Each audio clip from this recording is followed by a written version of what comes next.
Hello, everyone. Thank you for joining us today for our event, Navigating Queerness on the Web.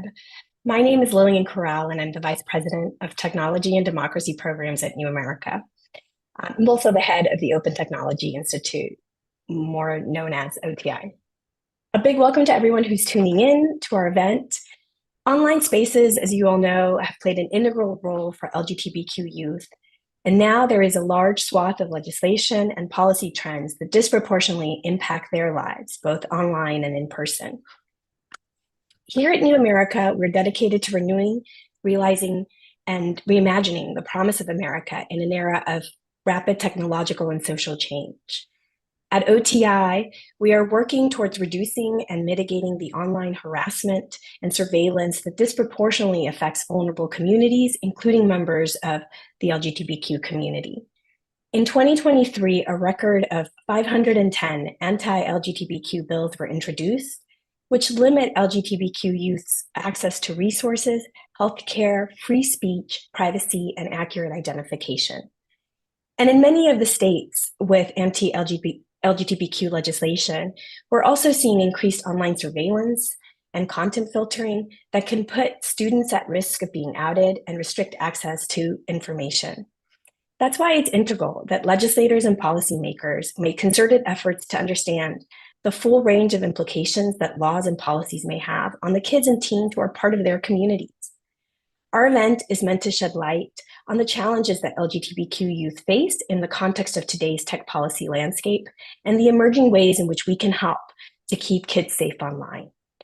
Today, we will start off with remarks from a dedicated leader in the LGBTQ digital rights advocacy space.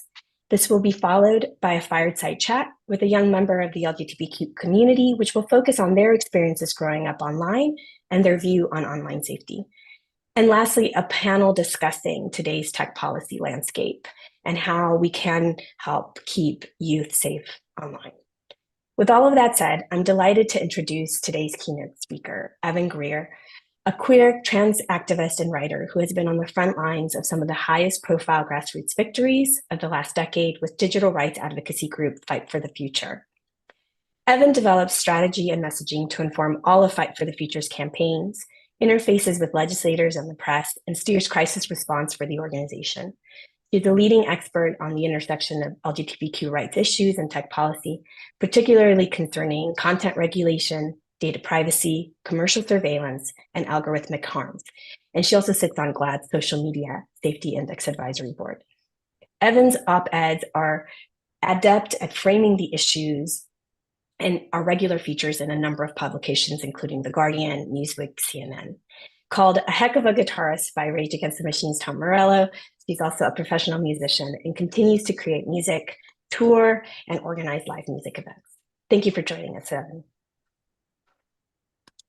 Thanks so much for having me, Lillian, and thanks to all the OTI staff that helped put this together. I was just joking with someone about how like your bio always seems cool when you write it down and then always makes you want to like shrink into yourself when someone reads it in front of you. But thank you for reading it. And yeah, I'm really glad to be part of this event and really glad that other folks are thinking about this. I have been really focused on kind of building out this intersection of LGBTQ justice and tech policy for a number of years, being one of the few trans directors of an organization in the space. And so it's heartening to see kind of an increased awareness across the tech policy sphere that these are issues that need to be paid attention to. So I hate slideshows and I hate giving lectures, but I also have ADHD and am on the West Coast and under-caffeinated. And so I am going to use some slides to help just kind of move me through this. So I'm going to share my screen with you all and hopefully not anything random in my background.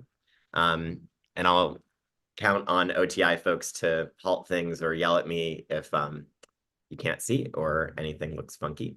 But otherwise, I'm going to launch right into this. So like Lillian said, I'm Evan Greer. I'm the director of Fight for the Future. We're a nonprofit advocacy group that focuses on the intersection of tech policy and human rights. And I'd say in terms of our role in the space, we tend to be kind of the bomb-throwing anarchists that are often on the front lines trying to rally public support and channel kind of ambient anxiety on the internet into real political power to win on the tech policy fights that all of us are working on. So we interface with folks like OTI and many of the other groups that are part of the constellation that are doing kind of inside game policy work or analysis, and we try to bring grassroots firepower to bear to win on those types of campaigns.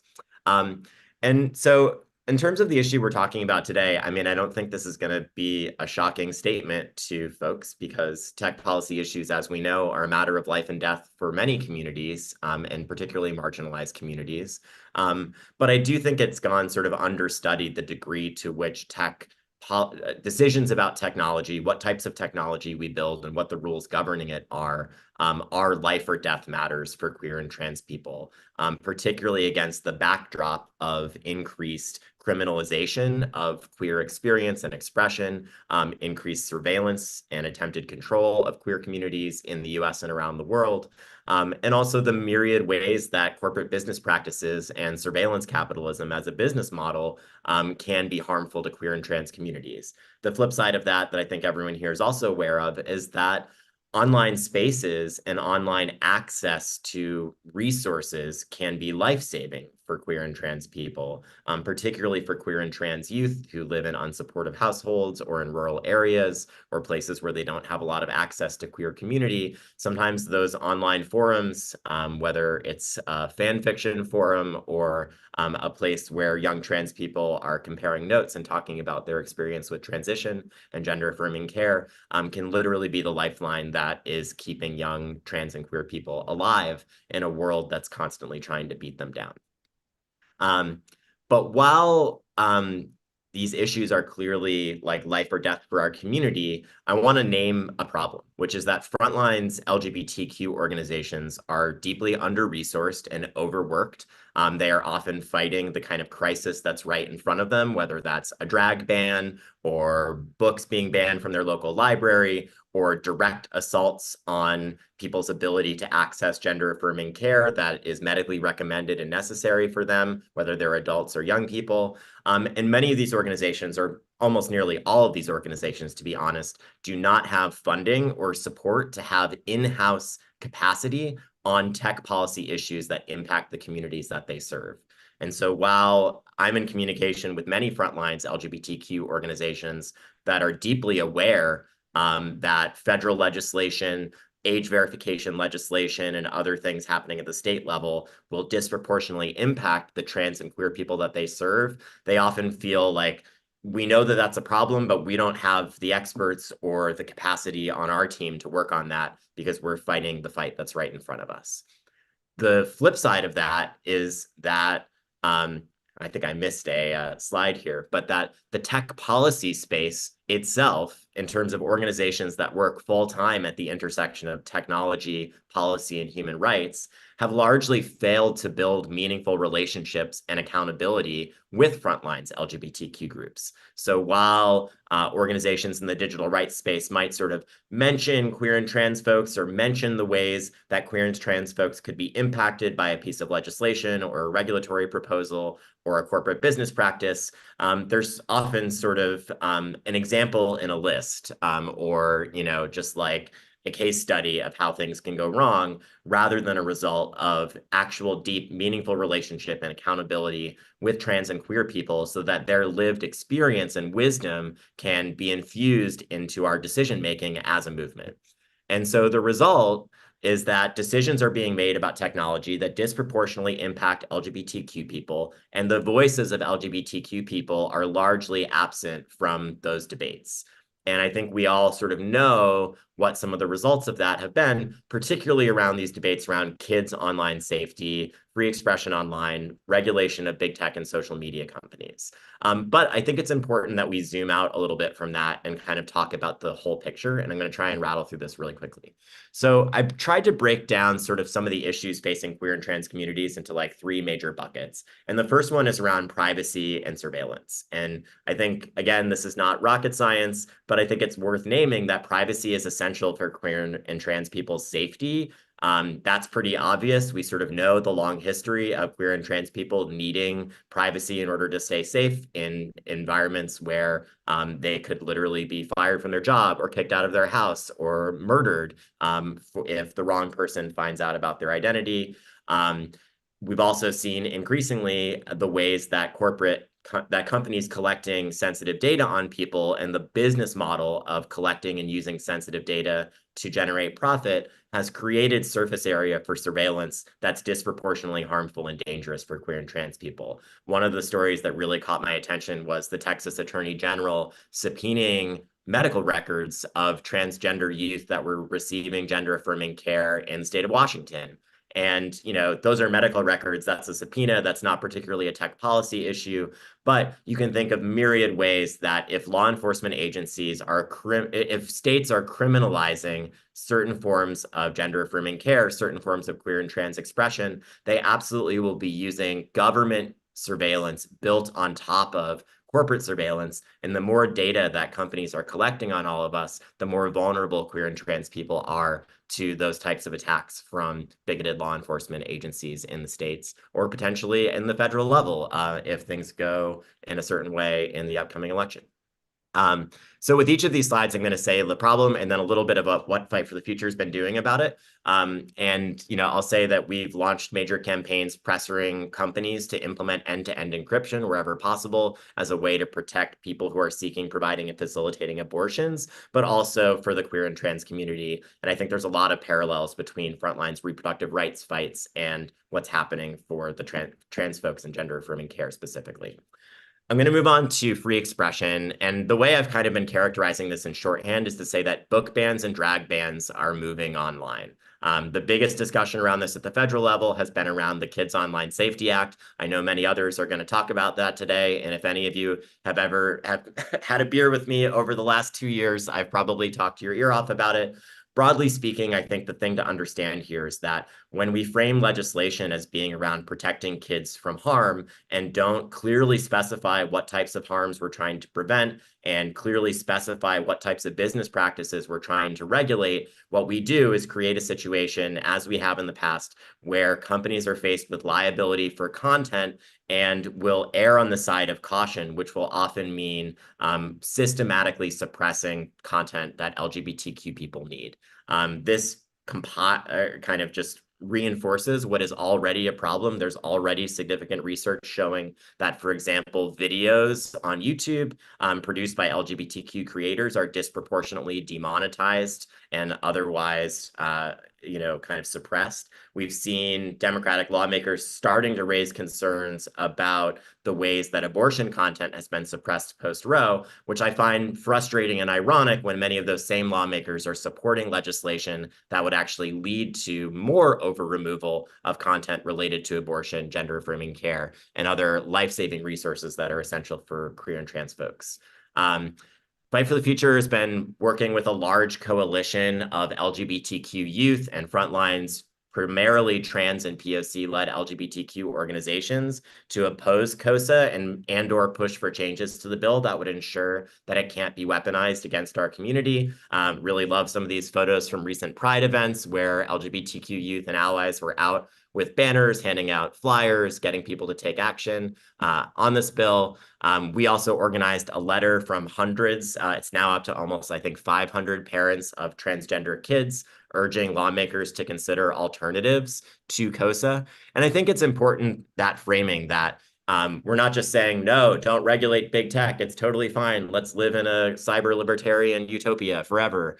We don't believe that that utopia exists. As I mentioned before, I fundamentally believe that surveillance capitalism as a business model is fundamentally incompatible with LGBTQ safety and liberation. And I strongly support legislation and attempts to rein in the power, abuses, centralization, and predatory business practices of big tech companies. I believe that we can do that without throwing queer and trans people under the bus.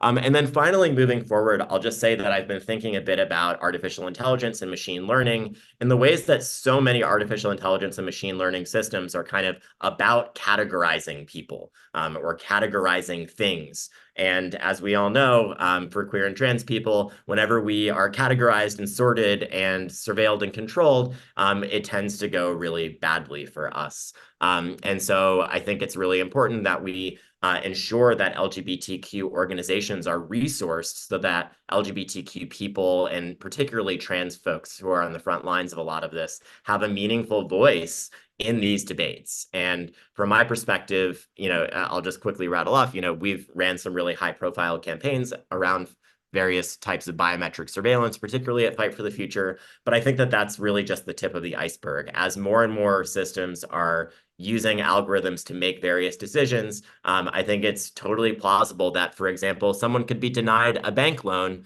by an algorithm that has learned that LGBTQ people are more likely to get evicted or default on their loans, not from any fault of their own, but because of job discrimination, for example. And so unless we have LGBTQ organizations with expertise that are meaningfully resourced to engage on these issues, we're going to see queer and trans people being left behind or harmed by policies that don't take into account our full humanity.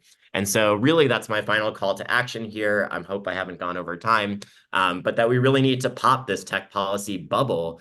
And that will be so much more powerful as a larger movement that's not just about tech, but recognizing how can we mobilize the broader progressive human rights movement, organizations that are working on workers' rights, racial justice, housing justice, and the various groups that are working on the front lines of trans and queer liberation to ensure that they're resourced to engage meaningfully with these tech policy issues, and that tech policy organizations have meaningful representation and enough queer and trans people in leadership roles and enough meaningful relationship and accountability with the folks that are most impacted by these issues. So that's a work for funders, it's work for us as a community, but that's really what I think needs to happen so that we can build a world where we have an internet that actually works for queer and trans people, where our full humanity is valued, and where we can use social media and other online communities as a tool to fight for a world where our children and our children's children are not just safe, but free to truly be themselves and fight for the type of world that they want to live in. So that's me. Thanks so much for having me. And I'll try and hang out a little bit. I do have to make it to the airport at some point, so I may or may not be around for the full Q&A, but really appreciate OTI folks for inviting me. And yeah, I'll pass it off to Prem, who I think will take us into the next section. Thanks so much, Evan, for the insightful and the impassioned remarks, which we appreciate, on the vital stakes of tech policy for LGBTQ communities across issues like privacy, free expression, employment discrimination, and also appreciate you highlighting the organizational resource and relationship building gaps, which I think are an important point of discussion and action. My name is Prem Trivedi. I'm the policy director at OTI, and we certainly also have value and appreciate the partnership with Fight for the Future and other organizations on a number of initiatives.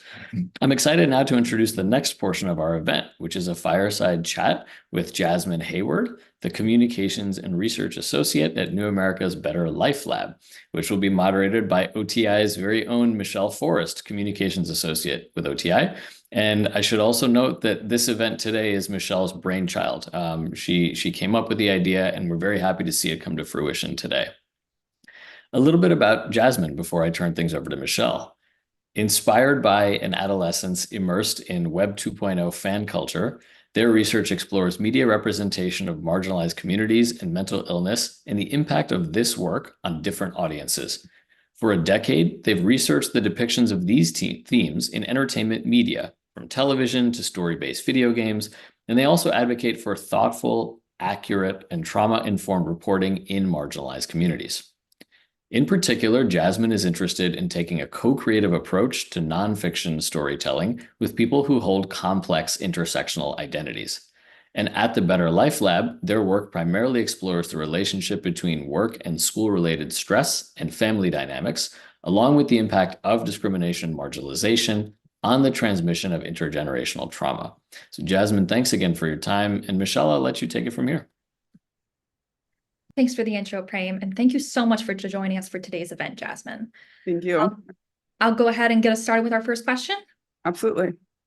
So first, tell me about your experience growing up online, and feel free to discuss your identity to the extent to which you are comfortable, of course.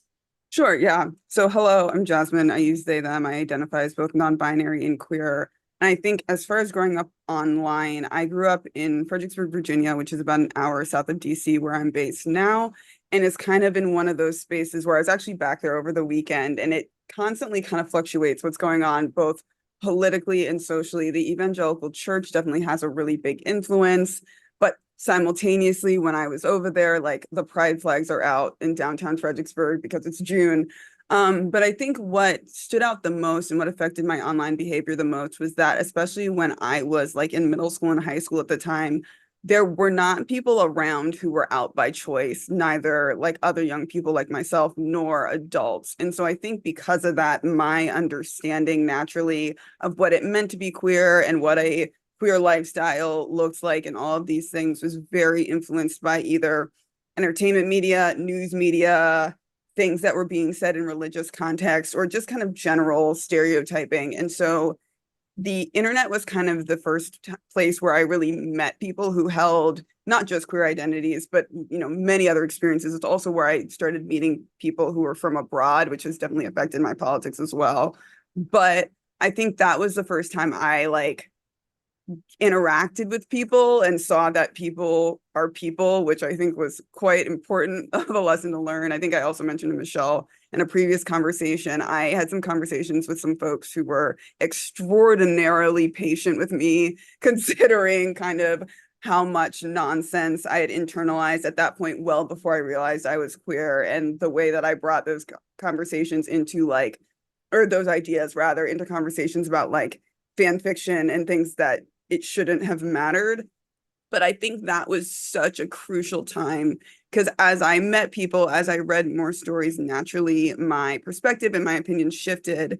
And this meant that before I got to college in Boston at 17, that was 2015, I had already kind of dealt with a lot of those beliefs, such that when I figured out that I was queer and once I was making queer community in real life, I wasn't having to do the kind of undoing all of that damage at the same time that I was trying to explore myself. And I consider myself extraordinarily fortunate for that. And considering the environment I grew up in, these online communities and the social internet are the only reason that was possible. And how has this experience you had growing up online shaped your views around the concept of online safety? For sure. Yeah. I mean, I think with this question, I always want to be really honest and kind of push to the forefront the fact that I was enormously fortunate.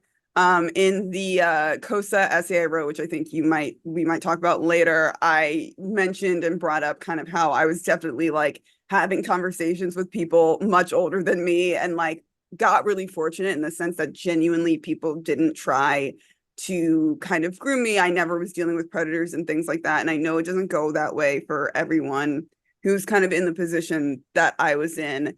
But because of that, I think my engagement really did show the power and the value of young folks having access to a lot of different information. But I think something that what I did become aware of very early is that as some of these sites, as various platforms think of different ways to restrict certain types of content, and people get more and more creative about how they're trying to kind of get around that.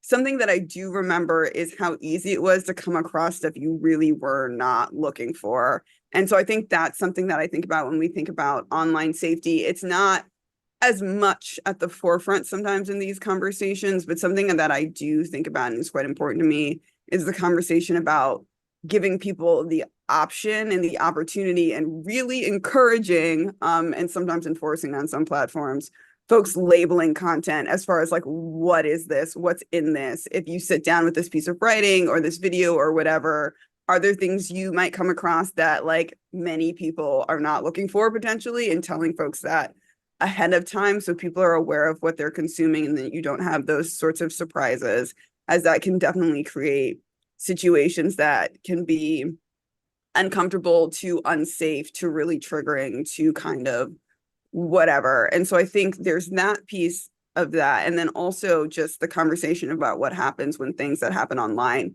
come into in-person spaces, and the boundaries between those two things can be kind of tricky. I think Instagram definitely came around when I was in high school. Twitter, I was in middle school, I think, once that started to get big. But I think schools were definitely trying to figure out like what happens, this is a cyberbullying conversation, right? What happens when something starts online and it comes into the public space? And I think those conversations are really important, but at least from what I've read, don't seem to be showing up quite as much in some of these conversations right now in the policy space, at least. And yeah, so like the internet and the debates surrounding it, like we've discussed, these things have really evolved over time, as you've indicated. And what has surprised you most about the way in which these things have evolved? Definitely, I think when I was kind of thinking about this, maybe I would say the most surprising is how much things feel like they maybe didn't change that much after the early pandemic, in the sense that I would have expected, maybe this was because of what I was doing at the time. So I was working with, I was in Boston during the early pandemic, and I was working with middle and high schoolers in a youth media program called Teens in Print. And we moved that whole thing online, and kind of we started a Discord server. So in hopes that our students could still like kind of become friends more than Zoom calls all day allows you to. And I was surprised to see, like in that context, I wasn't surprised to see the fact that while nothing is the same online, there are tools that are better, such as Discord, which if you're not familiar, this operates similarly to Slack, kind of where you have different channels in a community where people can talk about different things. Started with video games, has expanded out to be in kind of other domains since then.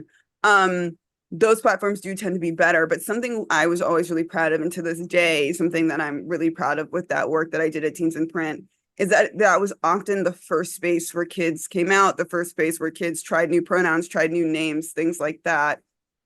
And it's really cool, but obviously when you have a group of people meeting in a certain place at a certain time, it's more limited. And so when we moved that program online, we had students who wouldn't have been able to access the in-person program join us. I have very specific memories of like telling kids that like, please, change your nickname on Discord to be whatever you want me to call you. It doesn't need to be your legal name. I don't care. I just like what I see on my screen to be what you want me to say to you. And like having kids who couldn't believe that, because you had trans kids who wanted to try new names and were under the assumption that because we were paying them, so we did have legal names, that they'd have to use them. And I guess I expected there to be a more proliferation of the idea. And I think also I know so many folks, in other jobs I worked after that, bringing folks into those spaces who never used those platforms before and came to really enjoy them. I'm surprised that it doesn't, or maybe this is directly related actually to that exact piece, because you get into, the kids are spending too much time online instead of other places. But it seems like while many more people were forced to be in those sorts of online spaces, the overall understanding of how they work and why they might be beneficial doesn't seem to have changed that much, which I guess is surprising to me with the number of people who got into Slack workspaces for the first time, got into these other online spaces, some of whom came to enjoy them and continue to use them. And this work on teen mental health, and also now with the Better Life Lab, how does that intersect with the tech policy debates we are about to discuss today? Yeah, so I think I related to the previous comment. I think one thing that we know is we're seeing more and more kind of third IRL, like third spaces go away. So we're finding more and more youth spending a lot of time online. I think there's always the question of, when the youths are on the internet too much, like, is there a place in your IRL community where they can get the same types of support, have the same access to conversations, things like that? I think in many places, as it's, there are becoming fewer and fewer, like the amount of clubs and things that were running when I was in middle school compared to now, it feels like less of that is happening for a whole host of reasons. And so because of that, the internet now plays as such an outsized role in the whole idea of social interaction and community for young people today. So I think if you're looking at adolescent mental health, as I do, simply cannot end up getting into conversations about the internet, because so much of the, even if you think about how much of the actual engagement with people IRL is happening in real life versus on the internet, these messaging apps, FaceTime, phone calls, which can be internet-based, WhatsApp, all these things. Like, I think so much is happening now that's happening in the internet space. And we have like a lot of understanding now about how much in like the social psychology space, whether we're talking about relationships, if we're talking about attitudes, stereotyping, setting of cultural norms that potentially infects how people's expectations of themselves. We talked about body image, of course, with the image-based platforms, etc. And so I think there's something there that like you simply must, I think, engage with it to some degree. And then with the current conversations in tech policy, I think there's an important conversation. A lot of the things Evan already brought up, right, about access to both information and to social support in these spaces. I think it's extremely double-edged, but figuring out and like really sitting with this information, I think, becomes crucially important. And then I think I've also been engaged since I was much younger with kind of following how these things interact with each other. So like when the Stop Online Piracy Act, which I want to say was introduced in 2011, but gained steam in 2012, that was kind of my first time. I was in high school at that point, hearing about how like things Congress was doing, which at the time I was not paying attention to, could practically take whole sections of sites off the air, and like they are like off the internet, or like have services shut down. And so I think the reality is that as someone who believes in these platforms potentially being able to do a lot of good, also potentially being able to do a lot of harm, it just seems important to be engaged here as well. Yeah, and earlier you mentioned about these spaces and the safety concerns, how they often seem to produce censorship in the context of federal legislation. You mentioned that piece that you wrote back in February. In the context of this, what inspired you to write this piece? Yeah, I mean, honestly, I think COSA is just a bad faith piece of legislation that I take issue with for a bunch of different reasons. And so I think I had seen, I think OTI, you all had maybe just released some sort of statement about it because something had just moved. I think it was when, and I think Fight for the Future had also said something after changes were made, but not enough changes, in my opinion. And so that was right around that period. When I say COSA is a bad faith piece of legislation, I come in that perspective from, I think if you sit deeply with it and you think about it enough, and I think a lot of people are just not thinking about it this way. But from my perspective, the longer I sit with COSA, it starts to feel like this is a piece of legislation that pretty fundamentally values some young people's lives more than others, and across lines of marginalization, which I take huge issue with. The reason why I say that is because when we're thinking about this conversation about like young people are getting, exposed to stressors, or like the whole duty of care section, I think, is what a lot of people are taking issue with. And this idea of, platforms and others having a responsibility to protect young people from things that can cause, I wish I had it in front of me, but it's on my desk in the office where I'm not. But all sorts of like, there's stuff in there about mental illness, depression, anxiety, things like that. I think from when I was working with young people, my question is like, where's the assumption coming from that this is the internet's fault, right? Like, I think young people are dealing with these things anyway. And what I saw, right, when I was working with young people is this sense of like, when I had students writing for me about sexual violence and having conversations about that, those things were happening offline in real life in public schools, right? And I don't see how we would have made things better by saying we can't talk about it in digital spaces. I got into the work that Prem mentioned in my bio, which I have similar feelings to Evan about hearing your bio read out loud. But as Prem mentioned, I've been doing this, fictional media work for a long time now. I got into that through conversations I was having with depictions of mental illness online, which I mentioned in the COSA piece. And so what it can start to feel like for me is what we're saying with pieces of legislation like this is it is more important to keep privileged young people with fewer stressors in their life, who exist with fewer marginalized identities and experiences, from having to confront the real world and see conversations about things that are hard. And we are willing to take away fundamental resources that save lives via, providing social support that keeps people. I know people personally who I'm still in touch with who would not be here today without social support that they found online.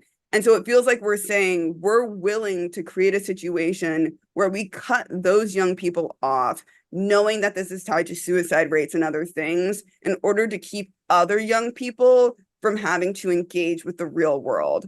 And to me, that is like just fundamentally not acceptable. So I guess that is my take on COSA. And so as I was wrestling with those issues, and particularly the idea of so much of who I am today and the work that I'm doing today that has brought me to be able to connect with OTI and other folks, that brought me to New America, like those things all started with conversations I was having with peers and online communities. And I don't know what I'd be doing or where I'd be if someone had said, well, we can't have young people on the internet talking about trauma because it will make them kind of have mental health issues, as if we're not already dealing with those things due to IRL stressors. And you, as a young member of the LGBTQ community, how do you think, with all of this, that we can strike a balance between both keeping people safe online and also protecting their rights, the rights of all people? For sure. It's a great question. And in some ways, I feel like I'm the least qualified person on this entire presentation to answer it. But I think I'm going to actually reference my notes here now. I think that there are a few things that come to mind. For the last couple of weeks, I've been at the Supreme Court every morning. And I think as I'm kind of been listening to announcements on the bench and discussing with other folks, it's really emphasized the importance of having subject matter experts making decisions instead of random people in the government who are not subject matter experts.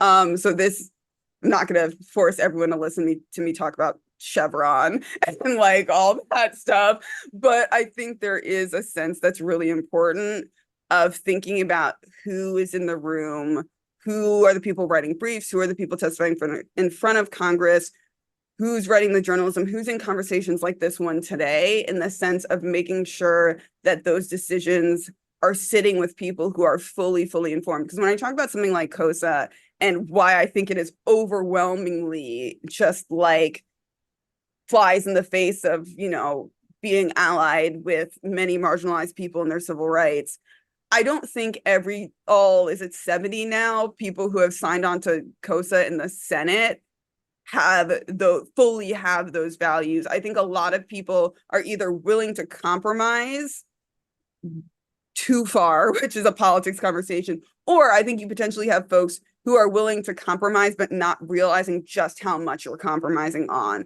which I think really speaks to the value of having the right people in the room. Something that I know that OTI has been working on and that I've been following, privacy legislation. High quality privacy legislation. I know that a couple of your colleagues over at OTI have written about how we have other options for doing many of these things. We can work on these issues. We can tackle some of the problems we're facing without bills that have such obvious slopes into just censorship, right?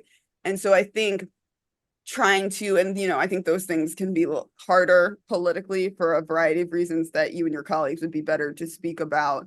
But I do think that keep maintaining the push there. I think Evan brought up some of that stuff too with encryption and things like that, but continuing to think about those pieces, and then just to be really specific and careful about what it means to block access, and are there other options, right? I've talked about the difference between having content that is maybe more hidden and you have to go look for it and click through and say, yes, I want to see this, versus just taking stuff off the internet. I think both can be problematic, because I think when you de-emphasize things in search and things like that, that is still an issue. But it's different than taking things off the internet. And so I think there needs to be a conversation about when do we need to say straight up, this can't exist here, and making sure that stays as narrow as it needs to. Because even if we are saying like, I don't, maybe it's not great if this like pops up immediately when someone, does whatever, there are ways to solve that problem that are not take the content off the internet. So I think it's just being super clear. And I think a lot of this, I will just go back to that idea, even though it feels like I'm dodging the question, about who needs to be in the room for those conversations. And that including young people as well, which is why I super appreciate OTI welcoming me into this conversation to share with all of you. And a great conversation it was. Thank you so much for joining us again, Jasmine. Of course. Thank you for having me. Yeah, I appreciate it.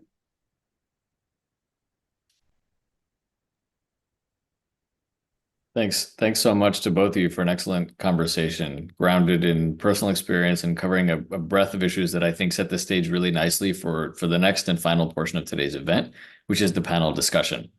And so this is a conversation that will cover the state of tech policy as it affects LGBTQ organizations, covering concerns that spur federal bills like COSA, which Jasmine mentioned, as well as some state legislation, and thinking through some proposed policy solutions. I think we'll also tackle the question that both Evan and Jasmine have raised around the specificity of harm. So what are we talking about? And also in what ways, what is being done and what should be done from a perspective that centers LGBTQ communities to keep those communities safe online. So we've got a panel today moderated by Chris Kane, and I'll tell you a little bit about Chris and each of our panelists and then turn things over to you, Chris. So Chris is the DC-based White House correspondent and senior politics reporter at the Washington Blade, which is the oldest LGBTQ newspaper in the United States and the only LGBTQ news outlet with a seat in the James S. Brady press briefing room of the West Wing. So Chris is responsible for publishing breaking news, scoops, and feature-length stories about the White House, as well as the U.S. Congress, the Supreme Court, and federal agencies. His work is involved interviewing high-ranking officials, including Speaker Emerita Nancy Pelosi, White House Press Secretary Karine Jean-Pierre, and Admiral Rachel Levine, Assistant Secretary at the U.S. Department of Health and Human Services. And Chris will be joined today by three panelists. First, Shay Gardner, Policy Director at LGBT Tech, is an LGBTQ plus advocate and tech policy expert with over a decade of experience in industry research and policy, working to ensure that the unique needs of her community are being considered and addressed in an increasingly digital world. And at LGBT Tech, Shay is responsible for driving the organization's policy strategy and its research efforts, telling the story of LGBTQ rights, digital rights, and addressing the complex challenges faced by the community in online spaces. Next, we're happy to have Elizabeth Laird, Director, Equity and Civic Technology at the Center for Democracy and Technology, who leads the organization's critical work in this area. And building on the work that she leads in CDT's Student Privacy Project, Elizabeth's work engages civic institutions to promote the responsible, equitable use of data and technology to improve outcomes for individuals and the public good, while ensuring that those improvements don't come at the expense of privacy and civil rights. Last but certainly not least, we have Jess Myers, Senior Counsel at the Chamber of Progress. As a lawyer and a technologist, Jess primarily focuses on the intersection of law and the internet. She's an expert on U.S. intermediary liability law and has written, spoken, and taught extensively about topics such as speech in Section 230, content moderation, intellectual property, and cybercrime. Jess is currently an advisor to the Trust and Safety Professional Association and industry mentor for Santa Clara Law's Tech Edge JD Certificate Program. And Jess also recently announced that she'll be departing the Chamber of Progress to join Santa Clara Law and Akron Law as a research fellow focused primarily on generative AI and intermediary liability. So Chamber's loss, but certainly academia's gain. Thanks to all of you for joining us. And without further ado, I'm going to hand things over to Chris. Thank you so much. I welcome my esteemed panel of guests here. I think this is going to be a great discussion. And thank you to Jasmine, Evan, and Michelle for kicking us off. You've given us a lot of fodder, I think, to work with. So I think a good place to start might be, I understand we have some folks from Capitol Hill who might be listening in. For some other folks in the audience, it might be helpful, I think, if each of you were to give us an overview of the advocacy and government relations work in which your organizations are engaged. For instance, what does that work actually look like, and what are some policy areas where you're especially active? Going alphabetically, Elizabeth, do you mind kicking us off? Sure, I would be happy to.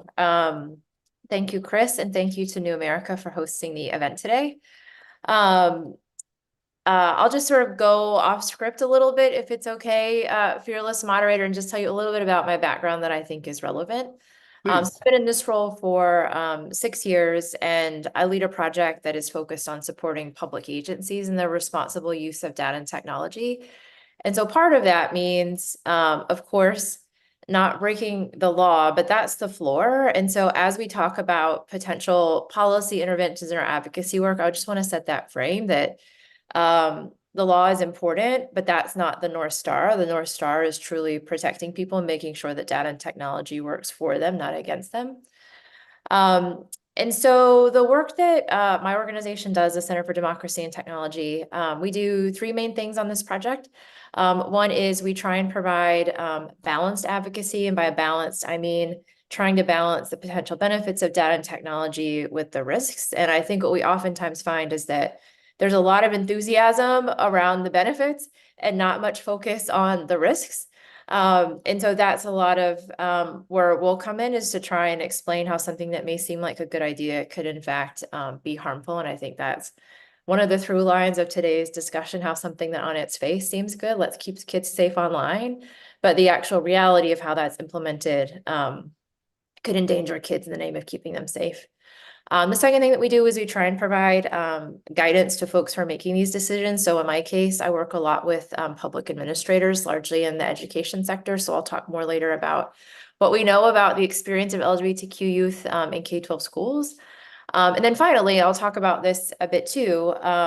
We do original research, and the reason is that a lot of these policy conversations, the technology is moving really quickly. There's a lot of enthusiasm to pass new laws, but those are oftentimes not informed by information and sort of unbiased research, and they're definitely not informed by the people who are impacted the most. So we do original research among teachers, parents, and students, those who are closest to the youth, because those are the voices we should really be listening to and oftentimes are not part of the conversation. Thank you. I think that's really helpful. And just going alphabetically to Jess. Hi, everyone. Thank you so much for having me. It's an honor to be on this panel, not just as a representative of Chamber of Progress and soon academia, but also as a queer woman as well. The internet has been a major part of my personal growth, especially as a kid growing up and learning about my own sexuality. So this is a really important topic, and I'm really glad that we're having this discussion. And Evan, your keynote was fabulous. So Chamber of Progress is a technology industry coalition devoted to a progressive society, economy, workforce, and consumer climate. We back public policies that will build a fairer, more inclusive country in which all people benefit from technological leaps. Where you'll see us get involved, we get engaged in legal and technology policy that is aligned with our principles on ensuring that technology is for everyone, especially for marginalized communities. We've spent a lot of time, and we'll talk about this. I'll talk about this later as well. We've spent a lot of time these past 2 years working on some of the state legislation that's come up, especially legislation that involves a lot of the issues that Evan talked about with regards to age verification, for example, and types of regulations that again would potentially harm LGBTQ plus youth and other groups that rely on access to information. So we're heavily involved in that. As senior counsel, I'm also engaged in amicus brief writing. So we get involved in cases that have to do with, again, a lot of the principles that we currently hold with regards to technology progress. So you will see us, sometimes folks say they see Chamber Progress everywhere. That's sort of where we end up in the content technology space. Perfect. And Jess, I look forward to asking you a little bit later about some of the legal questions involved and the briefs that the organization was involved in writing. So Shay? Hi, all.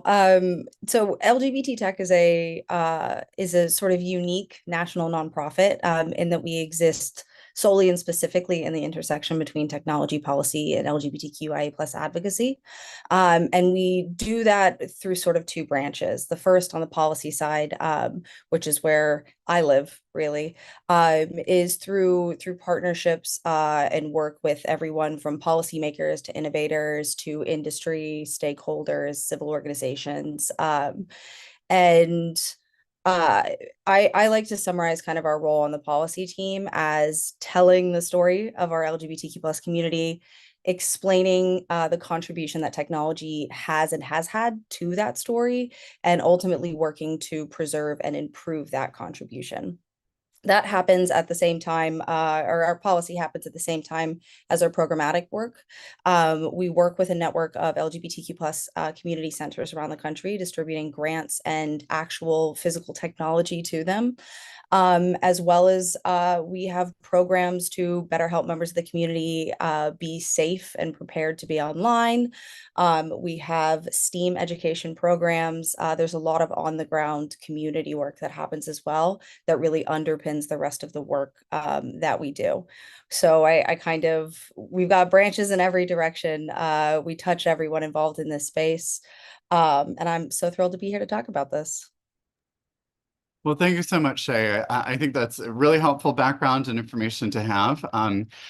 So Jasmine and Evan shared some really interesting and thought-provoking points about the value of access to technology and to the internet and to online communities for especially LGBTQ youth. Wondering if any of the panelists would like to share anything along those lines or perhaps respond to Jasmine or Evan. I would love to step in here and start us off if that's all right. Mostly because earlier this month, we actually released the findings of our first national poll of LGBTQ+ adults. We polled LGBTQ+ adults across the United States on their digital usage, access, and experiences to really understand how those were being uniquely felt throughout the country. And something that we found that I think is, I won't go into all the statistics, but a couple that are really, really relevant to this conversation and to everything that we've already heard today, is the fact that the vast majority of LGBTQ+ folks said that they joined these online platforms before the age of 18, and more than half were very clear that they joined specifically looking for LGBTQ+ resources, information, and community. So for me, that underscored everything that we knew very qualitatively, that access can be life-changing and life-saving.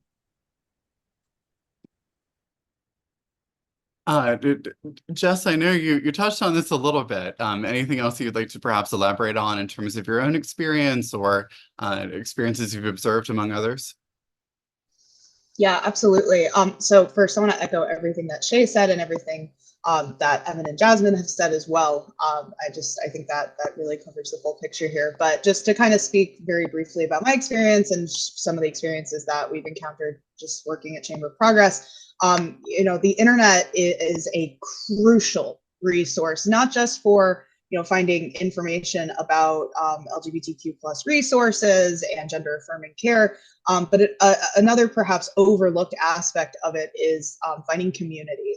One of the things that I struggled with, especially as somebody who was, I was raised in military background, so I had to move around a lot. It's really hard to find friends that, like a solid friend group that I would have for years and years. And growing up where you're kind of going through your formative years and you don't have other folks to sort of bounce that off of, makes things really difficult. So a lot of the friends and groups that I made while I was a teen were online. I'm a huge user of Reddit as well, for example. And we hear that a lot from the LGBTQ+ community, where they're, again, looking for folks who have shared or similar experiences, who can speak to those experiences. And sometimes that in itself is just validating enough. So that's at least how it's been for me, how it continues to be for me, how it has been for the folks that we have worked with as well. And again, I echo everything that Shay and Jasmine have said here today too. Absolutely. Elizabeth, anything you wanted to share along these lines? I think I'm trying not to get ahead of where I believe you will take us. But part of what really resonated with me with what they were saying and what we've seen in our research is not just the benefits of technology and the internet, but also the specific needs and harms that LGBTQ youth can experience. And in particular, when Evan was talking about the greater need for privacy, when we conduct research among high school students, and so we're able to disaggregate our findings by LGBTQ plus youth and non-LGBTQ plus youth. We cover a range of topics and issues, some of which are, you would think would be really helpful and kids would be excited about, some that, we would find to be more concerning. And across the board, LGBTQ youth demonstrated more higher levels of concern about their privacy. So always compared to their youth, it's something that they feel more acutely. So just in context, like as we're talking about all of these things, like our research shows that even if they're excited about it, they're still more concerned about their peers, about their privacy. And that when Evan was a number of things resonated with me, but that was something that really stood out. I'm like, yeah, we see that in our data. I don't want to read too much into this, but I'm thinking about, do you all remember back when, I think it was around 2020, when Grindr's ownership came under scrutiny by the federal government? I think it was the Committee on Foreign Investment in the United States. And the concern, or at least part of the concern reportedly, was that they were worried about the potential for foreign governments to blackmail Americans with information collected through Grindr, I think specifically China. Do you think regulators are more moved to act? Well, it seems that they may be more moved to act in cases where national security concerns are flagged versus the privacy concerns of LGBTQ youth, for example. Curious to hear your thoughts about how policymakers are weighing that. I think the trade-off of safety and privacy is one as old as time. But I guess what I talk a lot about for a lot of people, privacy is safety and safety is privacy. And so this is a false choice to say you have to pick one over the other. And I think a lot of the expansion of monitoring technology and data collection and content filtering and blocking that we've seen in schools that I'll talk more about. One of the primary factors we've heard school administrators say is that this is to keep kids safe. And so I do think that is a thread. I think it's the promise of COSA, which I know we'll talk more about, that we need this visibility. We need to be able to see and control what kids are doing, and it's to keep them safe. And I think a lot of times we find, especially for LGBTQ youth, it has the opposite effect. And I could add a cynical point to this. In a lot of states, let's take Texas and Florida, for example, keeping kids safe can sometimes mean making sure that they don't encounter LGBTQ plus type content. So, I think a lot of the times we hear the word safety passed around by regulators, especially in some of what I've experienced in testifying sort of around the United States. And when you really peel it back and you look into, okay, well, what do they mean when they're talking about keeping kids safe? A lot of it is just trying to keep kids from being able to access things that the state doesn't agree with themselves. Yeah, to underpin everything that has just been said, the reason we have a need to account for LGBTQ plus rights and the sort of digital governance in the first place is because LGBTQ plus existence is rooted in a history of being criminalized under morality and under a guise of protecting children. We know that throughout history and even to this day, in much of the contemporary legislation we're seeing across the states, opponents of LGBTQ plus rights are falsely claiming that to expose children to LGBTQ plus existence is inherently to harm them. Absolutely. So, switching gears a little bit to focus on some of the real harms that we can identify, and I'm sure that you all could point to a lot of them. So to narrow that down a little bit, I'm curious to hear your thoughts about problems that are not currently addressed by existing laws and regulatory frameworks.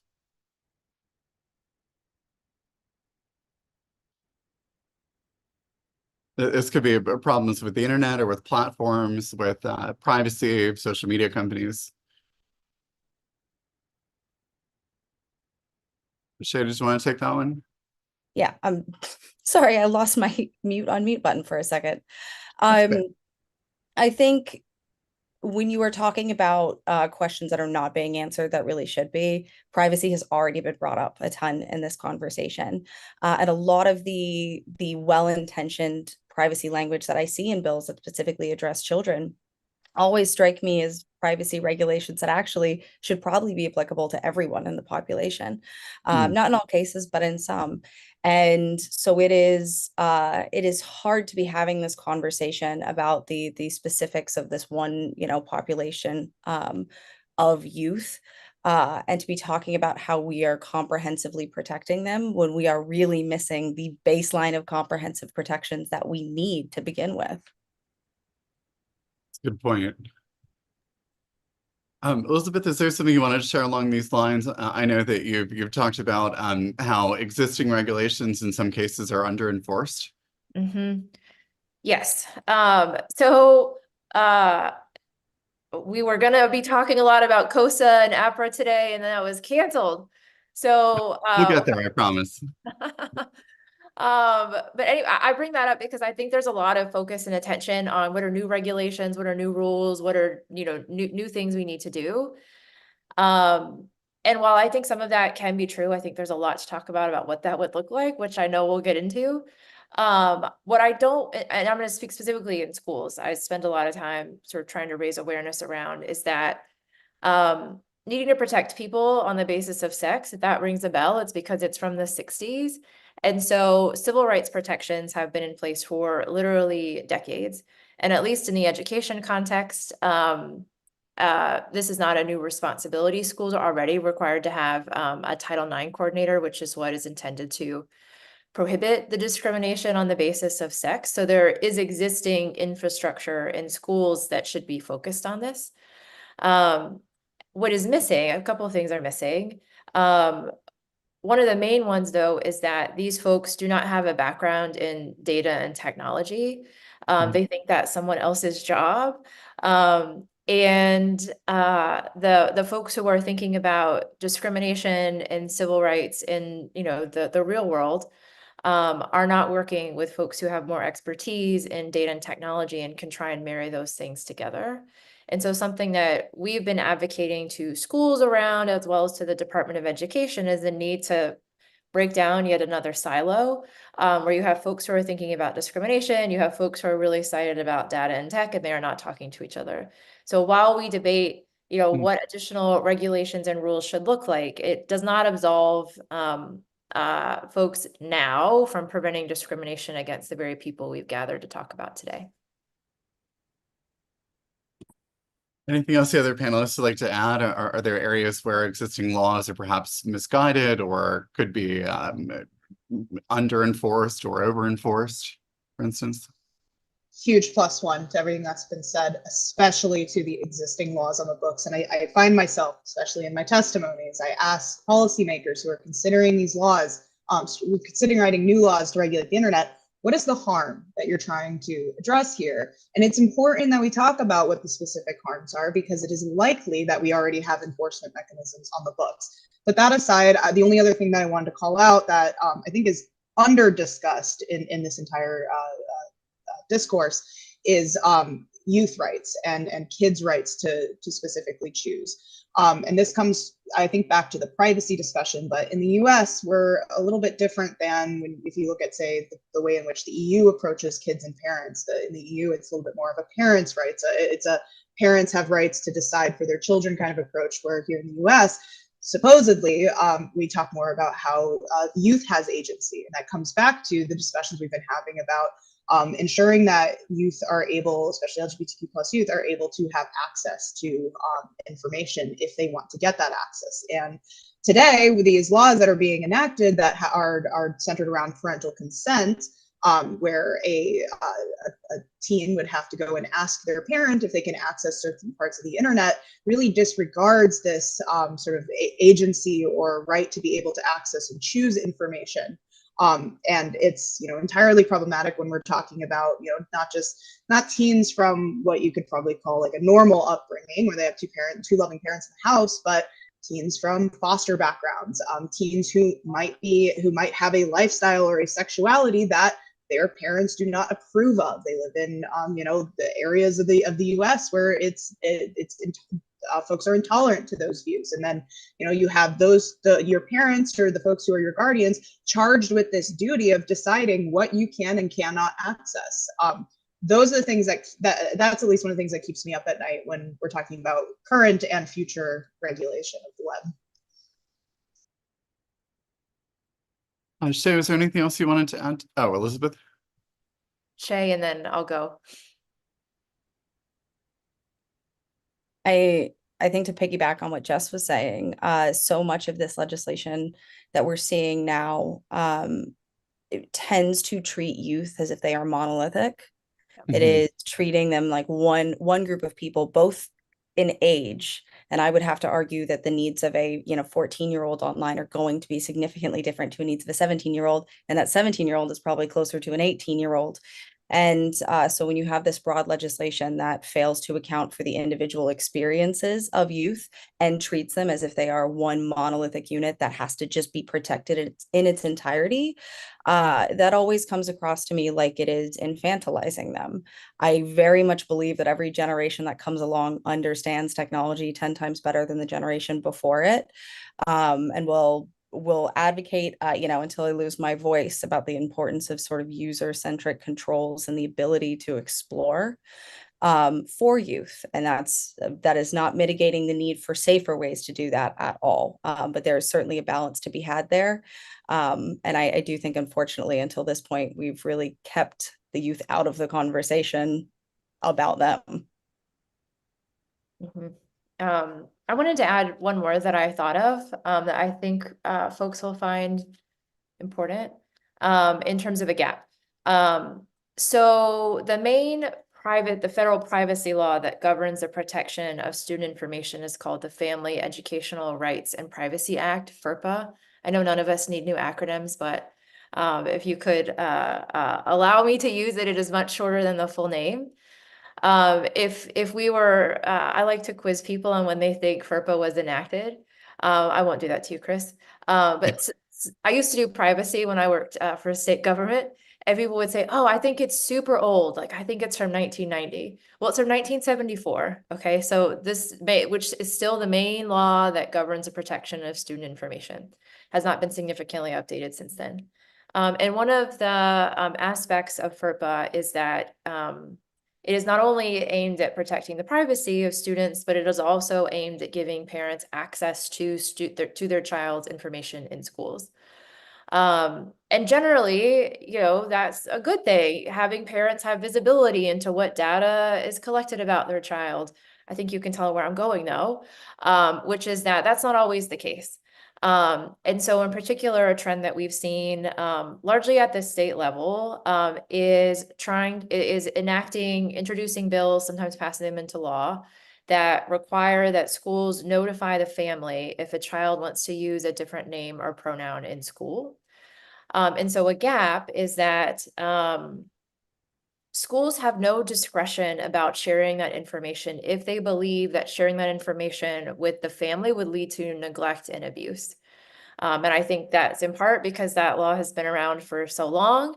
But a gap to protect kids is there is, and there are those, there are exceptions on the healthcare side. So a doctor can ask a parent to leave the room if they think that the patient needs to, if a minor patient needs to share something with them. There's not a corollary to that on the education side.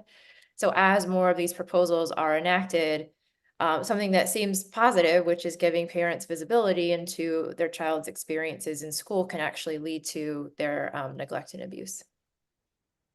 Elizabeth, I just want to make sure I'm not missing a piece here. So can you elaborate a bit more on the kind of the role of tech in all of these considerations? Is it the fact that, for example, I suppose young people may have more information available about them online that their educators and parents may be able to access, or how does that come into play? So one of the proposals we've seen is that you would need parental consent, or a parent to say it's okay if you go by a different name or pronoun. And the way that will be measured and documented is to update it in an online student information system. So like that's the official record. And so we will not honor a different name. We will not honor a different set of pronouns unless a parent gives consent and we update it in our sort of record system that this is your name or these are your pronouns. Okay, thank you. That makes sense. So and Elizabeth, your point was also well taken that that lawmakers are often not, perhaps probably in most cases, right, are not subject matter experts when it comes to tech policy. But a lot of the discussion that we've had about, for instance, the value of having access to the internet and to online communities for young LGBTQ people, for young people in general, I think, at least to me, sounds pretty intuitive. Is that something that you think lawmakers are, if not acting on, at least understanding? I would say probably not to the extent that they should. If for no other reason, given the volume of conversations I've had in the last year with people where they asked, probably in kinder terms with this, but essentially, why do you need an LGBT tech? Like, why is that important? And it's always been a conversation where I feel like I've been able to lay out the answer to that in less than 2 minutes and explain that we have this increased reliance because when you don't have physical spaces, where do you go? And if you don't have any spaces, that is where we see some really physical harms and where we see loss of life.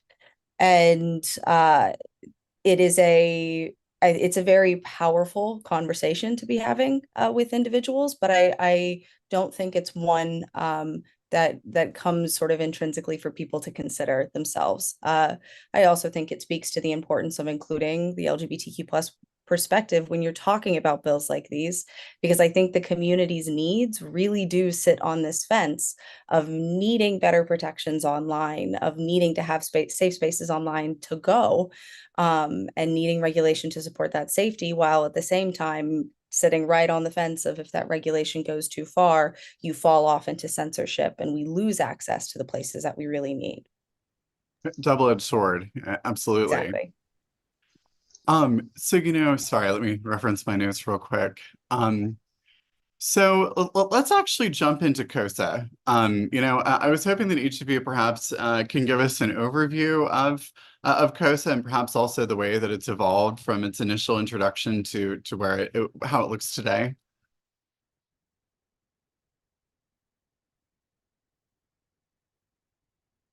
Anybody want to take that one? Can I volunteer Jess or Shay? Is that being a bad panelist? Man, I want to talk about the legal issues. I don't know where COSA is today now. It's changed, what, 1 billion times? Yeah, I don't know if COSA knows where level. COSA is today. Fair enough. Shay, I'll take this one with you. We can Okay. We'll play off each other. We'll pretend we rehearsed this. COSA has seen a wild amount of changes and iterations and sort of concerns and support coming from all angles. It has proven, I think, very interesting because there are a number of very well-intentioned legislators who have been very active and open to the LGBTQ plus perspective, concerns, and considerations. And that is something that we have seen some positive steps between iterations of the legislation. At the same time, if you want to talk about a double-edged sword, that legislation has also been supported by individuals who have been vocal that it would be a really good tool in censoring LGBTQ plus and particularly transgender content. So it is the most interesting legislative balancing act I think I've ever been involved in. And where it sits currently, at least for LGBT tech, we still have some concerns. We have concerns particularly around duty of care language in the bill, which is a very vague requirement that platforms have a duty of care to prevent minors, from accessing harmful content. And that sort of vague language is exactly where we see the opportunity for misuse and a subjective interpretation about what is considered harmful. I always like to use Attorney General Ken Paxton as sort of an example and say that I think he and I probably have very different perspectives on what is harmful for a child to be accessing online. And legislators that are being very vocal about feeling that they have a duty of care to prevent children from accessing gender affirming care are likely going to feel similar about having a duty of care to prevent children from being able to access gender affirming content. Absolutely. And can you share a bit about how, because my understanding, and correct me if I'm wrong, is that this is the area where the bill underwent the most changes between its initial introduction and now. It's having to do with the duty of care provisions. Can you describe what changes were made? Jess, I'm calling you in. Yeah, so I mean, the way that I've understand it, I've at least to the I'm hoping I'm on the most current version of COSA here. This really goes to show just how many times this has been changed. Which also, by the way, if I can tangent for a second, goes to show that nobody actually understands what it is that they want to do here to quote unquote protect kids. And this is where harm lies when we start to just throw things at the wall and hope that it's a great solution.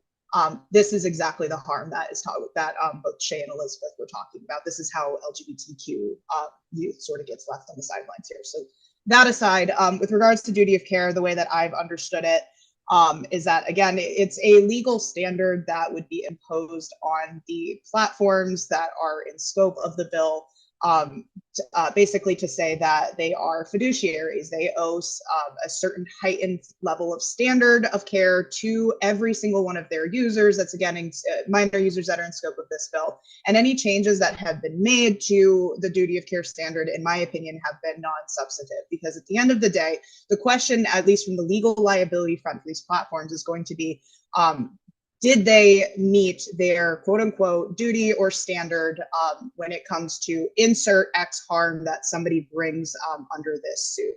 And the way in which to go about ensuring that you have that duty, that you have created or implemented your service or designed your service to ensure that it is safe for all minor users. We talked about the differences between somebody who's 14 years old versus somebody who is 10 years old. To ensure that you account for all of that, you're still going to have to do age verification first to make sure that who you are dealing with is somebody that's within the scope of this law. And if you don't want to do age verification and you don't want to offer a different experience for a 14-year-old and a 10-year-old and different age groups, then the easier way to go about it is don't owe a duty of care to that minor subgroup. And how do you not owe a duty of care to that minor subgroup? You don't let them use your service.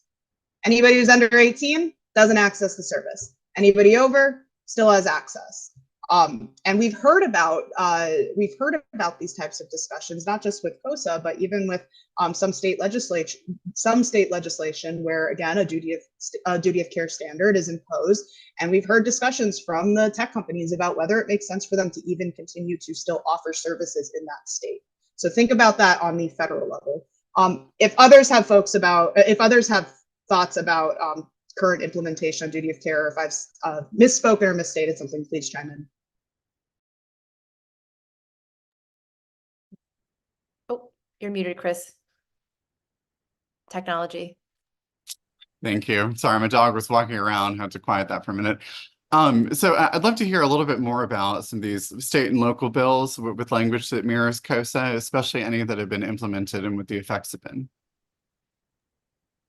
I would love to step in here. And I think I'll just identify a few of what I consider are red flags. This is the sort of language that if we see it in the bill, we're going to look really closely because it has potential for harm.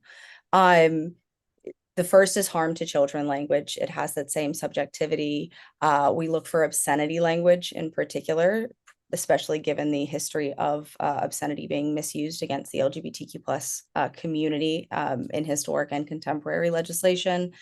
Age verification, as mentioned, we feel that presents a myriad of risks for the privacy of user data and can act as a barrier to entry for those who are unable to sort of prove age or identity verification. Without going too much into it, because I feel like I could talk about any of these for hours, but parental consent as well, which again treats youth as one group and fails to account for non-standard living situations, I'll say. These are sort of the different provisions and terminologies that off the bat, if we see them, we're going to stop, we're going to look really closely, and we're going to urge legislators to consider potential harms as well. And I wanted to just pick up on what Shay was saying and maybe put a different spin on your question, Chris, which is not only what are state and local proposals that we've seen, but what's already on the books that we can look to not just try and extrapolate what harms like these bills can potentially inflict, but what have we already seen? So if you'll join me, we'll get in our hot tub time machine and we will go back to the year 2000 when a law was enacted called the Children's Internet Protection Act. This had a number of things involved in it, but one of the things that will ring a bell if you've been hearing how we've been talking about COSA is that schools were required to prevent students from accessing content that might be harmful to them. What is harmful? And what does harmful look like in 2000 versus now? So I'll just share with you what some of our research has looked at with regard to the implementation of this bill and what have been some unintended consequences. So one is that it is directly responsible for almost every school right now having content filtering and blocking technology in place. So when we surveyed teachers, 98% of their schools said that they have this technology in place. And 1% there said they're not sure, 1% said no, and between us, I think the 1% just doesn't know. But the reason that matters is because nearly 3/4 of students we surveyed said that that technology has gone so far that it actually interferes with their ability to complete school assignments. And the percentage of LGBTQ plus students who reported that were even higher. Additionally, to pick up what Evan was talking about in the terms of the threat of this becoming a digital book ban, we see that for real in schools. So nearly 1/3 of teachers said that they believe that content associated with LGBTQ plus students is more likely to be blocked than not. And after we released our research, we saw more detailed reporting that showed that websites like the Trevor Project, things that clearly are not students you would want students to be able to access have been are more likely to be blocked. So that's one aspect of it. Another one, in order to ensure that students were not accessing content that was harmful, the law said you also need to monitor what they're doing online. Well, imagine what computers looked like in 2000. I had a desktop computer that, was not going anywhere. And so what it meant to monitor students in 2000 meant you would walk around a computer lab and, someone would look over their shoulder to make sure that, they were on task. What that means in 2024 is that schools have procured and deployed AI-driven technology that monitors everything that students do online, 24 hours a day, 7 days a week. And our research has shown that LGBTQ plus students are specifically targeted and experience disproportionate harm. So one of the vendors included as search, so these are, it searches what kids are doing, it has keywords, and some of the keywords that a vendor included were gay or lesbian. So they were specifically trying to target LGBTQ plus students. And you may be thinking, well, why would something that's supposed to keep them safe do that? Well, they made the assumption that LGBTQ plus students have greater mental health challenges, they might be bullied more, so we need to find them. We're going to find them and we're going to help them. Well, what that resulted in is students being outed. So 1 in 5 students, either themselves or they know someone else who has been outed without their consent. In addition to that, likely because of the design of these algorithms that are specifically trying to target LGBTQ plus students, we find that they were put in place to keep them safe, but what's more likely to happen is that students get in trouble. So LGBTQ plus students are more likely to be disciplined as a result of this technology. And finally, I don't think based on this discussion, anyone will be surprised, but we find across the board about half of students say that because this technology is in place, they don't feel comfortable expressing themselves online, sharing their true thoughts and feelings, and LGBTQ plus students report that at a higher level. So I share that because the things that are in COSA and trying to project what might happen, it's happening now in schools. And so a lot of my work is how do you educate folks and try and roll back some of these harms. And so with the internet more broadly, we have an opportunity to try and learn from that and not repeat those same mistakes. There are so many follow-up questions that I would love to ask, and I'll just limit myself to one, which is I wanted to pull on the thread a little bit as you were describing the way in which book bans have targeted LGBTQ materials or materials and themes. you know, when we're talking about cutting off online access to similar materials, you know, is that harder to police because it's not something concrete like a book on a shelf that we can, you know, debate and have a city councilor, you know? Exactly. You could go into a library and you can see that To Kill a Mockingbird isn't there. Right. There's no visibility into those same judgments that school administrators are applying as to what they deem to be harmful.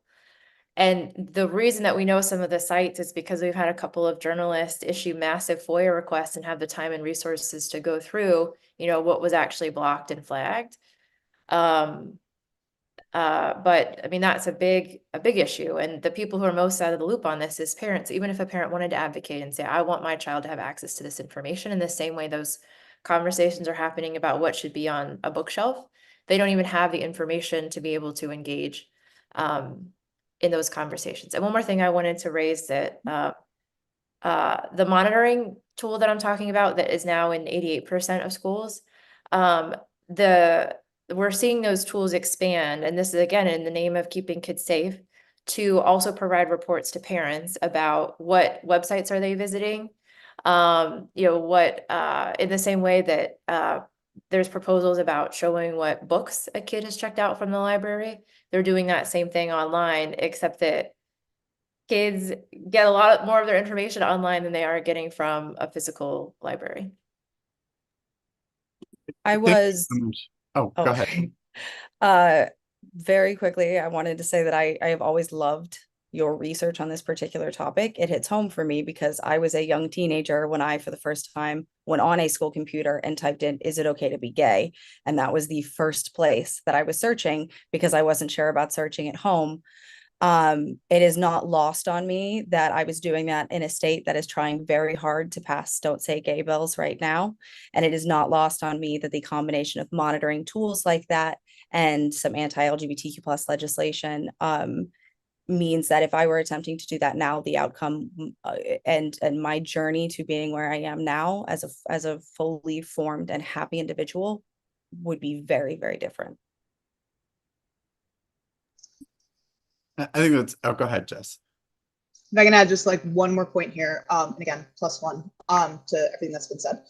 Keep in mind too, what also makes this really difficult is that these bills are worded in a way where they're trying to say, oh, well, adult content that's inappropriate for minors. And what we see online is, you see it with the platforms, because again, they're the ones that are trying to navigate these types of issues. Oftentimes, LGBTQ plus resources and information gets bundled into the same sort of adult content, like pornography, for example. It's treated like it's adult content. And so, you know, it's a little bit different from, I think you had talked about like it's more tangible when it's a book, and we know what specifically we're talking about when it comes to that subject matter. Well, these laws don't enumerate, they don't say things like anything that's related to LGBTQ plus information. They just say adult content.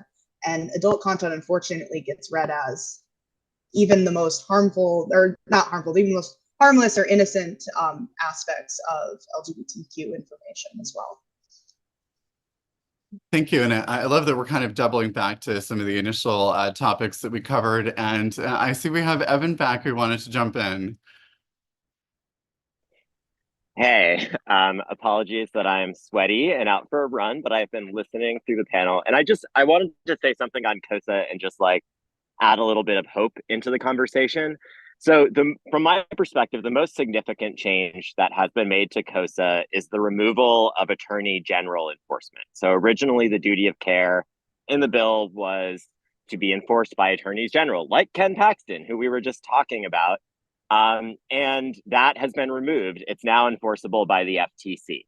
That does not solve the like fundamental fatal flaw of the bill. We still have to worry about how, for example, a Trump administration FTC would use that type of authority. And frankly, I don't even trust a Biden administration FTC to use that authority in a way that couldn't lead to inadvertent harm to LGBTQ youth. But I think like we should be honest that removing attorney general enforcement is a significant harm reduction measure. And we should give credit to the LGBTQ youth primarily who've really led the charge on this bill. Like, I think they deserve to pat themselves on the back. Like, COSA is still a bad bill, but like if it does end up passing, they like the work that they did made it less harmful, and that is important, and like we should appreciate that and note that, because I think like LGBTQ youth need to hear that like there is hope and that like their voices do matter. And so I'm like incredibly proud of the work that especially trans and queer youth, and there's there's a Discord server with like 2,000 angry gay teenagers in it that like their number one thing is like fighting bills like COSA and the Earn It Act, and like that like helps me sleep at night to know that there's like a future generation of queer people that are ready and willing to fight for an internet that works for them and where they can express themselves. So anyhow, I just wanted to shout that out. I mean, that's a really valuable point, and thank you so much. It's very heartening that we have so many young people that are following these policy discussions. So we have some fantastic questions from the audience that I'd like to get to. But first, I wanted to give each of the panelists, and Evan, if you're still with us as well, the chance to highlight any research or materials that your organization has put out, and tell the audience where they might be able to find some additional reading.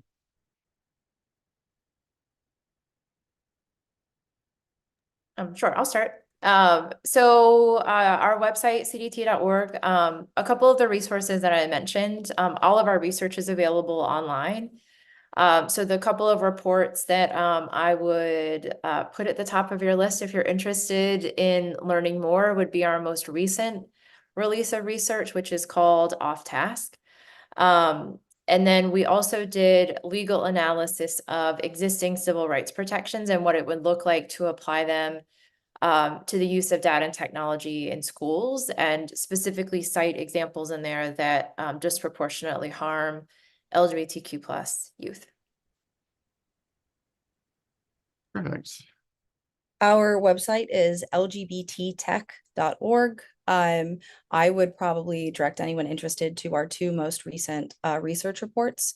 The first, which I want to say came out end of March, I believe, end of March or the first week of April, was called Logged Out, Left Out. And it looked at state level social media regulations across the country, and essentially looked at where they aligned with anti-LGBTQ plus legislation. And one of the big things that we tried to do with the report is we actually found state legislators that were attempting to pass both anti-LGBTQ plus legislation and these sort of online platform regulations, and really pointing out, look, they are defining obscenity in both of these the exact same way. They are defining harm to children the exact same way. And it is meant to serve as sort of a resource to take it from the vague conversation around potential harms and sort of bring that into a space of saying, look, these are people saying the quiet part out loud sometimes. The second more recent resource I would probably direct anyone interested to is our recent polling that I mentioned at the very beginning of this conversation. It's called Control Alt LGBT. And like I said, it was a first of its kind national poll of LGBTQ plus adults across the United States on specifically their digital usage, access, and experiences. And we specifically oversampled for transgender individuals as well. Happy to chime in and add some of our resources here. So website is progresschamber.org. That's where you're going to find all of our advocacy materials, including letters that we've written to state legislatures about some of the bills that we've discussed today, amicus briefs as well. Some of you might be waiting to see if the net choice cases or net choice and CCIA case is going to come down tomorrow or apparently Monday, which is another SCOTUS decision day. That amicus brief that we wrote, we cited a lot of the LGBTQ plus data and research that folks on this panel have talked about today, and we've used we wrote it in, again, support of ensuring that LGBTQ youth still have access to these critical online resources. We also have a Medium blog. It's just medium.com/Chamber of Progress. And that's where you'll find all of our writing, specifically in depth on some of these state bills. I've done a lot of writing on the California bills, the recent New York SAFE Act that was just passed and signed by Governor Hochul, which will also have a lot of implications for youth access to the internet. That's where you'll find a lot of our legal and policy analysis as well. Perfect. Thank you so much, Jess. You all have, both individually and as organizations, done such important work. And that includes Evan. If you're still with us, feel free to jump in if you'd like to add something. Okay, so The first question that I'd love to hear from you on is, policy aside, and we've talking a lot about regulations here. Are there other ways that that we can work to preserve youth safety online, whether it's kind of encouraging better industry best practices or using other kind of tools? I am still here, and I'll quickly just say, sure, yeah, I'm easy to find on the internet and all the places, and fightforthefuture.org is our website. Go look up the op-ed where I criticize the Chamber of Progress for their opposition to the antitrust bills, with all love and respect to Jess. But anyhow, I'll quickly answer this question too, and just say that like we at Fight for the Future are very much not opposed to strictly regulating tech companies and particularly social media platforms. As I said earlier in my presentation, I do believe that surveillance advertising as a business model and a lot of these companies' design choices and practices around content moderation are harmful to queer people. And so, we are strong supporters of strict privacy legislation. We think antitrust is an important way to break up big tech companies and allow for space for more decentralized, more community-minded platforms to grow and take root. And so we think there are real regulatory interventions that can and should happen here. But what we need, again, is for the entire tech justice space to not be divided. And I think that, setting aside all of the substance of COSA for a second, we should all just take a second to recognize that the entire progressive tech space has basically divided into three camps over the last couple of years. One that was fighting for antitrust bills, one that was trying to pass a strong privacy bill that basically just fell apart, and one that was trying to pass a kid safety bill that the other half of the coalition opposed. And it looks very likely that we're going to end this Congress without really anything in hand that any of those three camps were fighting for. And so, again, regardless of how you feel about the specifics of any of these policies, I think we need to recognize that we're up against an incredibly powerful industry. We're up against an incredibly coordinated far right in the Heritage Foundation and other organizations that are very ready to influence policy and weaponize it against LGBTQ communities. And so if we don't have a united progressive tech front that is deeply informed by the lived experience of queer and trans people, we're not going to get the types of policies we need. I'm out of breath because I've been running, but that's my little rant on that. And then finally, I'll just say that Congress is likely to continue to be broken, but there is real stuff, the Biden administration loves to talk about how much they support queer and trans people. And the FTC commercial surveillance rulemaking has just been sitting around. There are things that the FTC could do right now that would meaningfully protect queer and trans people by going after corporate data collection practices, and they should do it. There are things that the Department of Education could do right now by putting in place guidance against the use of, for example, harmful biometric surveillance systems in schools that would help queer and trans kids right now. They should do it. And so there are things that the Biden administration could be doing, and we should be calling for them. But part of the reason that we haven't had a lot of capacity to do that is most of the queer and trans folks in the tech policy space have been up to our eyeballs fighting against bills like COSA. And that has meant we haven't had a lot of capacity to be proactive in terms of fighting for the types of policies that trans and queer people really need. So I just want to say that I think we can and should have a vision. And I frankly would love to see more progressive lawmakers that care about things like reproductive rights and trans youth to present what is an actually progressive vision for regulating big tech companies, social media platforms, and surveillance capitalism that is not rooted in censorship and expanding surveillance. So that's my rant. Now I'm going to really leave you guys. Thank you so much for that comprehensive answer, Evan. And I'm going to follow up with you after the call. I'd love to talk antitrust. It's one of my favorite topics. Would anybody else like to talk about, kind of non-regulatory reforms that they would support? I'm interested in also hearing if any of you have suggestions for ways the industry could perhaps reform itself or better police itself. I think this is too granular of an answer to fix every issue. But making platforms as user-centric in terms of the controls of the platforms as possible is always going to be a step in the right direction in terms of protecting users on it. A very specific example of that has been really effective is allowing users to filter out specific keywords themselves from their comments and from their content, which means that it is not, a user is not then only relying on the moderation technologies of the platform to protect themselves if they're receiving hate speech, if they're being dead named in the comments, if someone is threatening them. They have the ability to go in and decide themselves and say, a filter probably wouldn't pick this up, but I know this is an insult, and include it. And it's a really powerful measure that puts that kind of back into the hands of the users. So always going to push for that. And this is a, if that was too granular of an answer, this is probably a little too feel good of one. But digital literacy is never going to be a bad idea. We spend so much time as a society and so much effort trying to teach young people how to be good stewards of the physical world. We do not spend nearly enough doing that, in the online world as well. And I think that that is consequential when you consider how much of that bigotry and discrimination is really being brought over and replicated into digital spaces. Absolutely. I just want to say huge plus one, especially to digital literacy. I don't think that's like a feel good answer. I think that's the answer. It always sort of boggles my mind that policymakers, they look at the internet and they say, well, this is too dangerous for kids. And so we need to, essentially their goal is to keep kids off of the internet.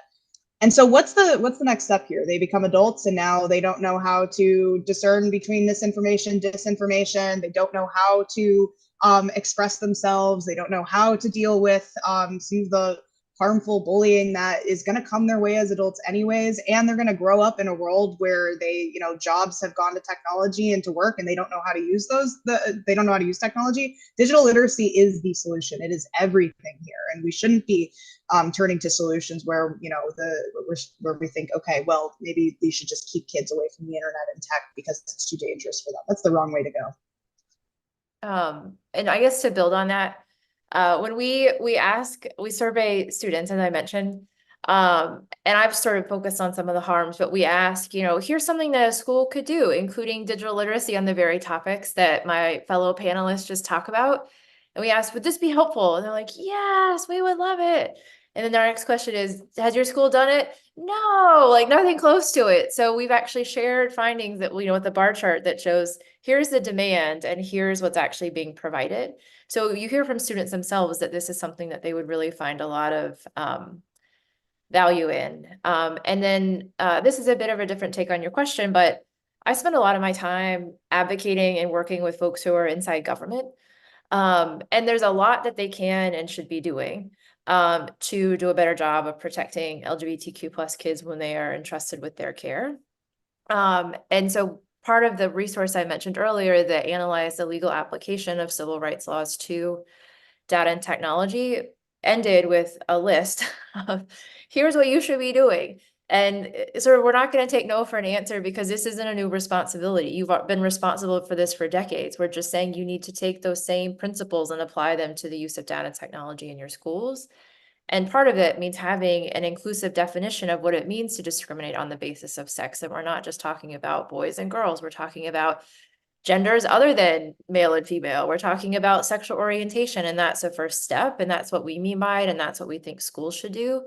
And embed that in all of the things that they currently have in place, which they've been needed to have in place for a very long time, to specifically address LGBTQ kids and specifically address the use of data and tech that, by the way, they are choosing to do. No one is making them doing this. So like the things I'm talking about them getting in trouble, about over filtering and blocking, like those are all choices that they're making, and they can unchoose those things.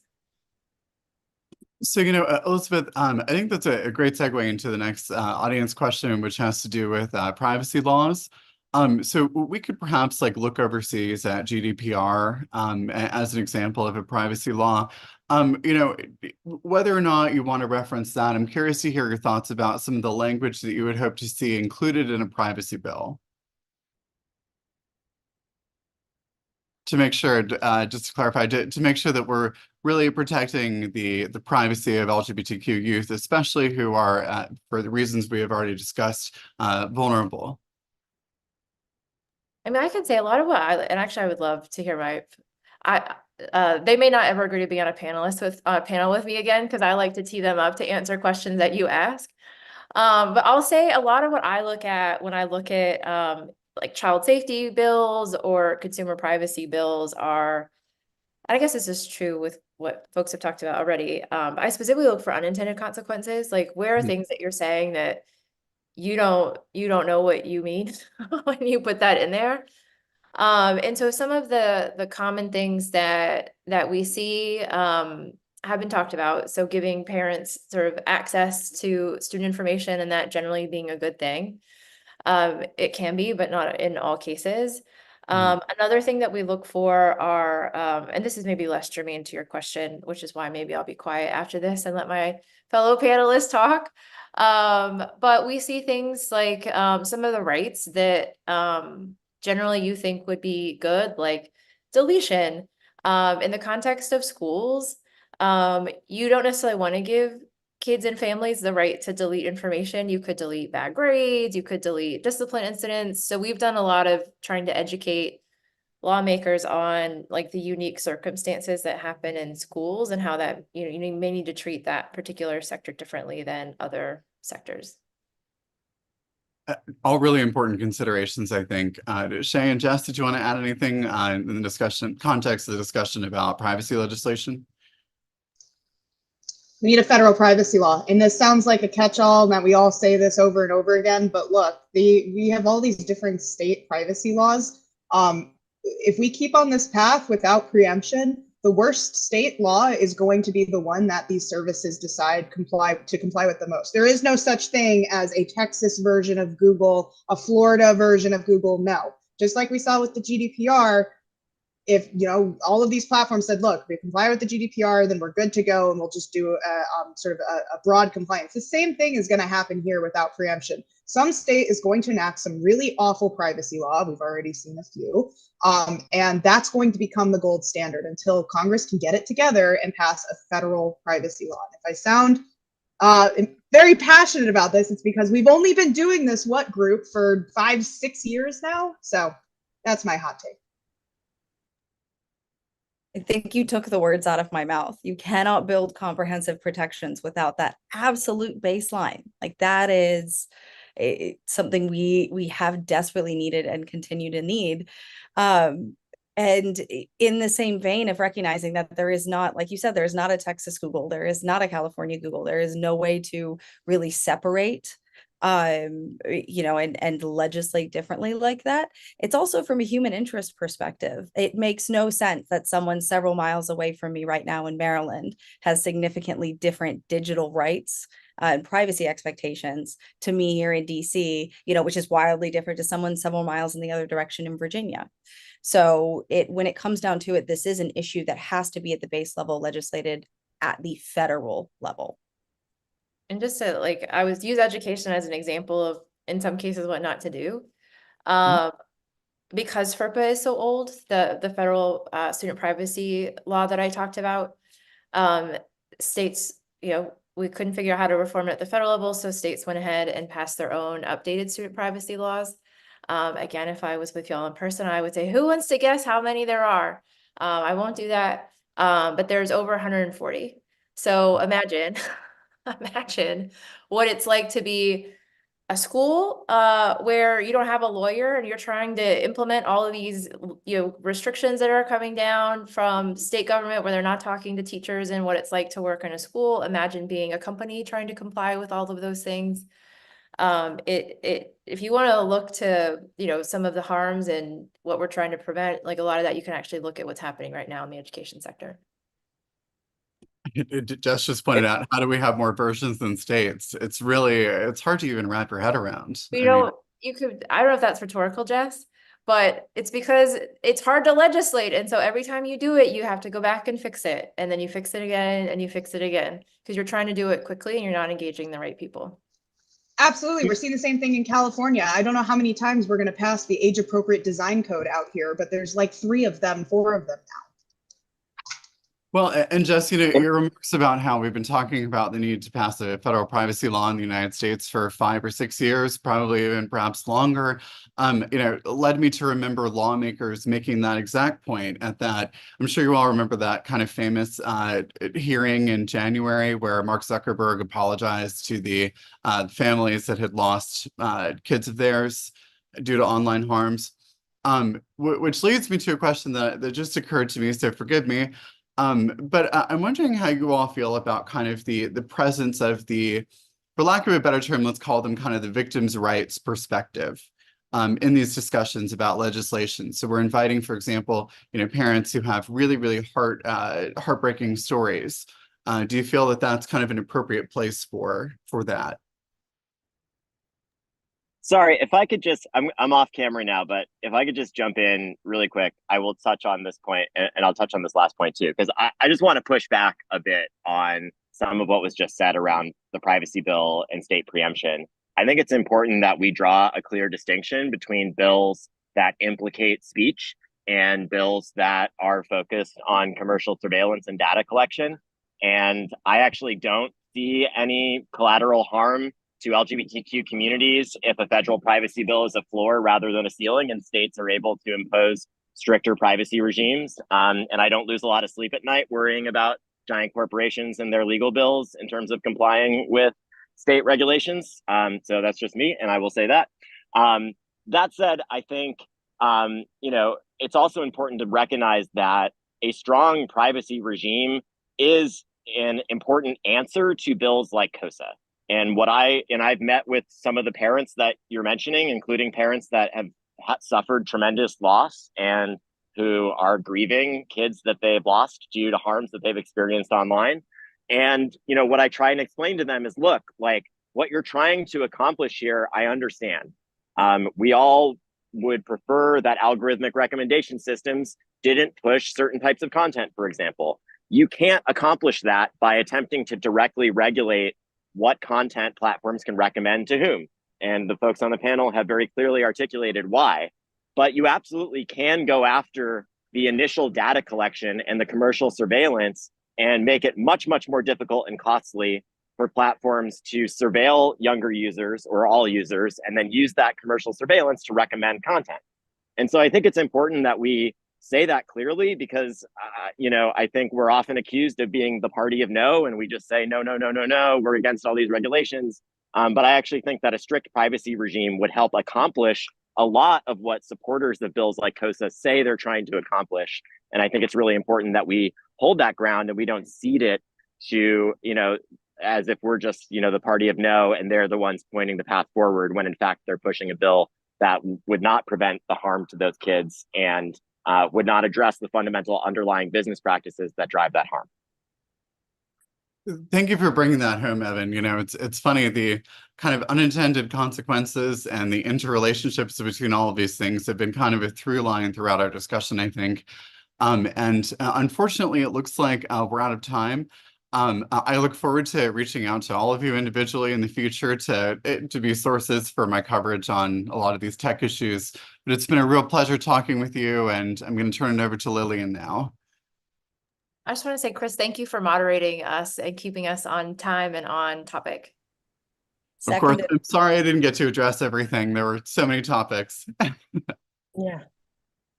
Well, thank you all. Thank you to all the participants of the panel, the fireside chat, and then Evan for running and chatting and keynoting all at once. This has been really a great discussion, and I'm taking a couple of big ideas away from it. So first from Evan, I really loved kind of the phrase you used, let's pop the tech bubble. And to me, it resonated throughout the conversations because in order to pop the tech bubble, it means we're going to have to bring in the voices of those impacted into our policymaking process, both within civil society orgs like ours and in the actual kind of Hill discussion. And then it also means that we have to account for the capacity of a lot of the organizations that work with infected youth, especially on the LGBTQ side, that don't often have the experience or the capacity to engage. And then the other thing, that came up for me as you all were sharing in this notion of popping the tech bubble is that we really are regulating the internet from the perspective of access to information, from the internet being as a tool to access information, when in reality, many of us actually use it as a tool for finding community. And that's in some ways what's lost. So safe private access is life-saving, life-changing. I think that's been clear today. And there is a lot that we can do now to ensure it. I also want to put in a plug for a great resource, which is the Digital Public Library of America's Banned Book Club, which has been very much working on ensuring that everyone has access to those books we can no longer access in our local libraries. This conversation today is really one step in the road to protecting youth online. It's just a bit of our attempt to kind of really be also more thoughtful and deep in the ways that we're thinking about the impact of our work. We want to continue to have these conversations and discussions to really limit the harms of online experiences, but also to center youth in the conversation. After all, we believe every child should be able to access online spaces and have online interactions safe, secure, and that are rights respecting. To stay up to date on OTI's work and future events like these, please be sure to subscribe to our Open Tech Talk newsletter, which is on our website, or follow us on social media. Thank you very much for joining us today. And please know that the recording of today's event will be made available on New America's YouTube channel in the coming days. Have a wonderful day, everybody. Thanks for joining.